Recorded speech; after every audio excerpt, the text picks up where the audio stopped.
বাড়িতে ঢুকে গুলি চালিয়ে ডাকাতির অভিযোগ। কাটোয়ার সরগ্রামের পুইনি গ্রামের ঘটনা। গুলি চালানোয় জখম হয়েছে এক যুবক। ইতিমধ্যেই ঘটনার তদন্ত শুরু করেছে কাটোয়া থানার পুলিশ। বাড়িতে ঢুকে গুলি চালিয়ে ডাকাতির এই অভিযোগ। চন্দন সেনগুপ্ত আমাদের সঙ্গে টেলিফোনে রয়েছেন প্রতিনিধি, বিস্তারিত জানবো। চন্দন, ঠিক কি ঘটনা ঘটেছে? হ্যাঁ অভিক, জানা যাচ্ছে গতকাল রাত্রিবেলায় 8টা সাড়ে 8টা নাগাদ হঠাৎই কাটোয়া যে পুইনি গ্রাম আছে 1 নম্বর ব্লকে, সেই পুইনি গ্রামে 7-8 জনের একটি ডাকাত দল একটি বাড়িতে ঢোকে। সেই বাড়িতে ঢোকার পর এলে পাথারি গুলি চালায় এবং যেটা জানা যাচ্ছে সেই গুলিতে একজন যুবক আহত হয়েছে। কিন্তু এটা ঘটনা যে এই ডাকাতি করার উদ্দেশ্যেই তারা এসেছিল এবং তারা ডাকাতি করতে সফল হয়।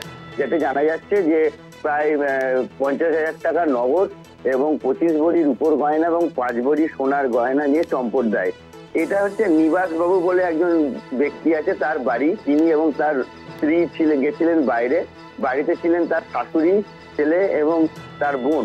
এই সময় এই ঘটনাটাই ঘটে এবং যেটা জানা যাচ্ছে যে গতকাল রাত্রির বেলাতেই প্রায় 20 ভ্যান মতন পুলিশ ওখানে গেছে, অর্থাৎ প্রায় 200-250 পুলিশ ওখানে যায় এবং রাত্রি থেকেই তদন্ত শুরু করে এবং যেখানে যেখানে গুলি পড়েছিল সেইগুলোকে মার্ক করা হয় এবং বাড়িতে একটি পোস্ট ছিল, সেই পোস্টটিকেও খুঁজে পাওয়া যাচ্ছিল না। তবে মনে করা হচ্ছে পোস্টটিকেও গুলি মেরেছে ডাকাতের দল এবং সেই ডাকাতের দলটির খোঁজে কিন্তু ইতিমধ্যেই কিন্তু রাজ্যে বিভিন্ন থানায় কিন্তু এরা নির্দেশ পাঠিয়েছে এবং তদন্ত শুরু করার পরই ফরেনসিককে খবর দেওয়া হয়েছে। যেহেতু বাড়িতে একটি গুলি চালানোর ঘটনা ঘটেছে, স্বাভাবিকভাবে পুইনি গ্রামে কিন্তু একটা আতঙ্ক এবং চাঞ্চল্য ছড়িয়েছে এই ডাকাতির ঘটনায়।